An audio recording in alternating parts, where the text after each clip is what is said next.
المؤمنین سیدہ عائشہ صدیقہ رضی اللہ تعالیٰ عنہا نے فرمایا، ایک سفر کے دوران میرا ہار گم ہو گیا۔ سیدنا رسول اللہ صلی اللہ علیہ وسلم نے ہار تلاش کرنے کے لیے وہاں قیام فرمایا اور صحابہ کرام بھی آپ کے ساتھ وہیں ٹھہر گئے۔ صبح کا وقت ہوا تو وضو وغیرہ کے لیے پانی موجود نہ تھا۔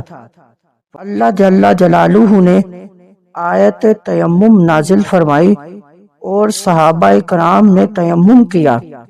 اس موقع پر حضرت اسید بن حضیر رضی اللہ تعالیٰ عنہ نے کہا، اے صدیق اکبر کے گھر والوں، یہ تیمم کی نعمت اور سہولت آپ کی کوئی پہلی برکت نہیں۔